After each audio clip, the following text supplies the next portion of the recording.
Good morning all of you. तो आज हम लोग यूरिनरी सिस्टम पढ़ लिए थे, जिसमें ऑलरेडी हमने फिजियोलॉजी ऑफ यूरिन कंप्लीट कर चुके थे। Now I am starting with micturition process. तो फर्स्टली हम जानेंगे कि व्हाट इज मिक्चुरेशंस। तो हमारा मिक्चुरेशंस क्या है। अभी हम फिजियोलॉजी ऑफ यूरिन फॉर्मेशंस पढ़ लिए थे। दैट मीन्स कि यूरिन फॉर्म हो चुका है, अब उसको बाहर डालना है। तो हमने ये जाना कि यूरिन जैसे ही फॉर्म हुआ है आफ्टर ये अब्जॉर्ब्स एंड सिक्रीशन प्रोसेस से गुजरते हुए, तो यूरिन कहाँ पे स्टोर हुआ? गॉल ब्लैडर में, सॉरी यूरिनरी ब्लैडर में। तो अब ये जो यूरिनरी ब्लैडर में स्टोर हुआ है यूरिन, तो ये टाइम टू टाइम बाहर निकलेगा यूरिनेशन प्रोसेस के तहत। तो ये जो एम्पटिंग का प्रोसेस है, यूरिनरी ब्लैडर का जो एम्पटिंग का प्रोसेस है, खाली होने का जो प्रक्रिया है, उसको ही हम लोग मिक्चुरेशंस बोलते हैं। और ये टोटली किस पे डिपेंड करता है? आप नर्वस सिस्टम पे, हमारे नर्वस सिस्टम पे। तो हमारा जो ब्लैडर है वो एक मस्कुलर ऑर्गन है, एक सैक लाइक ऑर्गन है जिसमें यूरिन जमा होता है, ये हम सारे लोग जानते हैं। और वहां पे क्या होता है कि बहुत ज्यादा रिसेप्टर्स होते हैं, मेनली जो हमारे सीएनएस सिस्टम को सिग्नल्स देते हैं। और फिर वहां से जो सिग्नल्स आता है वो हमको बताते हैं कि कब रिलैक्स होना है और यूरिनेशंस में जाना है ना। हम एक देखेंगे कि कैसे होता है ये सारे प्रक्रियाएं। तो ये जो रिफ्लेक्सेस होते हैं, इस एक रिफ्लेक्सेस को हम लोग बोलते हैं मिक्चुरेशंस रिफ्लेक्स। और जो एम्पटिंग होता है यूरिन, उसको हम लोग बोलते हैं मिक्चुरेशंस। ओके। तो मिक्चुरेशंस या वॉइडिंग को हम लोग बोलते हैं act of emptying the bladder, एक ऐसा एक्ट जिसमें ब्लैडर खाली होता है। तो अब ये जो ब्लैडर खाली हुआ, तो उसका प्रोसीजर है दैट मीन्स कि पहले एक्युमुलेट होता है। जैसे ही हमारा ब्लैडर में अप टू 200 ml यूरिन जमा होने लगता है, तो ब्लैडर के ऊपर में ब्लैडर के ऊपर में सेंसरी नर्व्स लगे होते हैं, तो हमें एक सेंसेशन होता है, वो एक्टिवेट हो जाता है। और ये इम्पल्स ट्रांसमिट करता है हमारे sacral region of spinal cord. और ये स्पाइनल कोड्स क्या करता है? हमारे ब्रेन तक, पोन्स फिर हमारे हाइपोग्लैमस को बताता है कि हमारा ब्लैडर फुल हो चुका है। फिर वहां से एक फीडबैक आता है कि जो एक्सटर्नल जो स्पिंस्टर है, अपर स्पिंस्टर, वो खुल जाता है। अगर उस वक्त आदमी का मान लीजिए मन नहीं है वॉशरूम जाने का, या अगल बगल वॉशरूम नहीं है, तो एक नेगेटिव फीडबैक जाता है एक्सटर्नल स्पिंस्टर के पास से, नेगेटिव फीडबैक जाता है जो हमारे ब्रेन तक जाता है, और वो कंट्रोल कर लेता है उस वक्त के लिए। तो ये अभी हम समझने के लिए देखते हैं एक फोटो। ओके,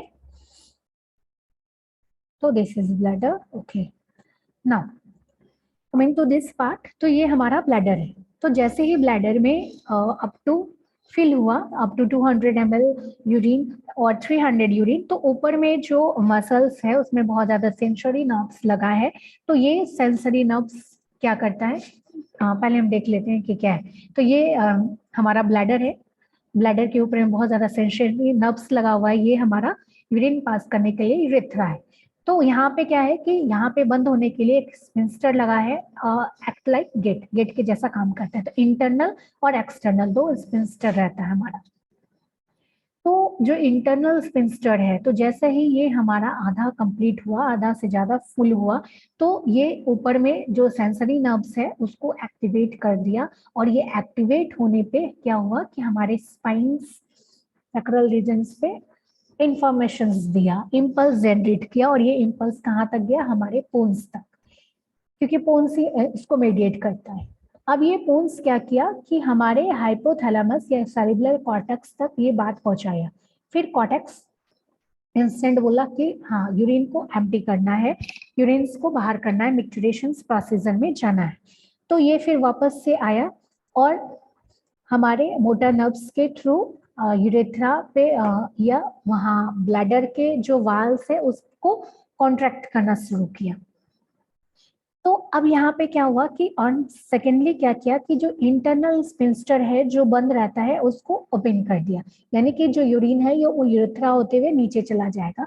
और उसके साथ हमने वॉलंटरली चाहा, तो अब यहाँ पे क्या हुआ कि एक्सटर्नल स्पिंस्टर भी खुल गया, दोनों स्पिंस्टर खुल गया। दैट मीन्स कि यूरिन बाहर निकल जाएगा। इन केस अगर मान लीजिए कि यूरिनेशन का रिफ्लेक्सेस आया, वो फुल हो गया और हमको रिफ्लेक्सेस आया, बट किसी कारणवश वॉशरूम नहीं जाना चाहते या इंटेंशनली हम नहीं जाना चाहते वॉशरूम, यूरिनेट नहीं करना चाहते, तो डेट में उसमें क्या होता है कि जैसे ये यूरिन यहाँ तक पास हुआ लेकिन हमारा जो एक्सटर्नल स्पिंस्टर है वो बंद है, तो उस वक्त क्या हुआ कि यहाँ पे भी देखिए नर्व्स लगा हुआ है, तो ये नर्व्स फिर इसको एक नेगेटिव फीडबैक दिया कि ये स्पिंस्टर नहीं खुला है, फिर ये वापस से जो मोटर नर्व्स काम कर रहा था वो वहीं पे रुक जाएगा और मिक्टुरेशन प्रोसेस नहीं होगा। तो इसीलिए क्या है कि दोनों का कॉम्बिनेशन है, एक तो सेंसरी नर्व्स बताया कि हमारा ब्लैडर फुल हो चुका है, दूसरा कि यूरिनेशंस का कोई भी हमारा वॉलेंटरली नहीं है, हम नहीं चाह रहे यूरिनेट करना इंस्टेंट में, तो वो फिर नेगेटिव फीडबैक देके इंस्टेंट में यूरिनेशंस को रोक देता है कुछ समय के लिए। Okay, I think it's clear now. तो फिर से हम दूसरा वापस से अपने पीडीएफ में आते हैं। तो ये हमारा मिक्टुरेशंस रिफ्लेक्सेस था। अब हम जानेंगे कि कैरेक्टरिस्टिक्स क्या होता है, यूरिन का कैरेक्टरिस्टिक्स क्या होता है। तो यूरिन में क्या है कि फिल्ट्रेट होके आया है यूरिनेशंस, और उसमें बहुत ज्यादा नाइट्रोजीनियस पदार्थ है, मटेरियल है, तो जनरली जो वॉल्यूम्स है इन 24 आवर्स तो एवरेज 1 to 1.8 लीटर या बढ़ सकता है आपके वाटर बैलेंस पे, वो अपने वाटर का इनटेक कितना किया है उस पर भी वो डिपेंड करता है। अब ये जो यूरिन में कंपोनेंट है तो मेनली अनवांटेड सब्सटेंस, जो भी वेस्ट सब्सटेंस है वो हमारे यूरिन के द्वारा बाहर निकलता है, या समटाइम्स कुछ नाइट्रोजीनियस वेस्ट रहता है वो हमारे यूरिन से बाहर निकलता है। कलर की बात करें तो इनिशियली जो इसका कलर है वो जनरली स्लाइट येलो या पेल येलो कह सकते हैं, ये नॉर्मल यूरिन का कलर है। मे बी ये डिफरेंट हो सकता है, डार्क यूरिन हो सकता है, ब्राउन हो सकता है, ऑरेंज हो सकता है, वो डिपेंड करता है कि अगर आपको कोई तरह का बीमारी है, अगर आपने कोई भी इनटेक वैसा कुछ लिया है, विटामिन लिया है, तो थोड़ा ब्राइट कलर ऑफ यूरिन हो जाता है। ऑरेंज का कलर है तो सर्टन कुछ वैसा मेडिकेशन आपने लिया है, या बहुत ज्यादा आपने कैरोटिनॉइड्स वाला चीजें खा ली है, फॉर एग्जाम्पल कैरेट्स, तो इस टाइप से उसका कलर चेंजेज हो सकता है।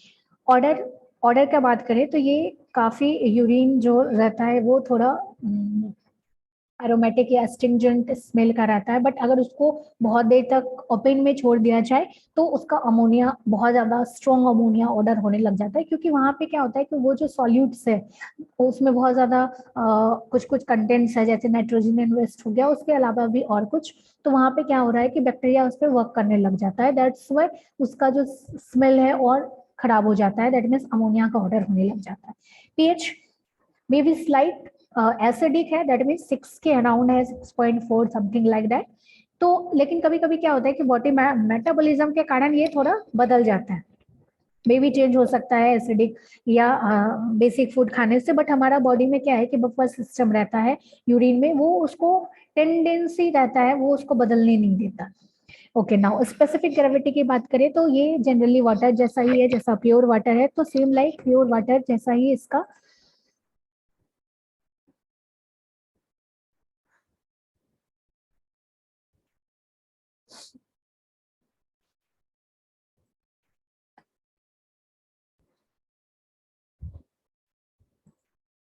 तो ये प्योर वाटर जैसा ही इसका स्पेसिफिक ग्रेविटी है। सॉल्यूट्स की बात करें क्या क्या इसमें घुला हुआ है, तो इसमें बहुत ज़्यादा कुछ सॉल्यूट्स रहता है, कुछ इलेक्ट्रोलाइट्स रहता है, लाइक पोटेशियम आयन हो गया, यूरिया हो गया, लाइक यूरिक एसिड हो गया, क्रेटनिन हो गया, बहुत सारे चीज़ें रहते हैं। ओके,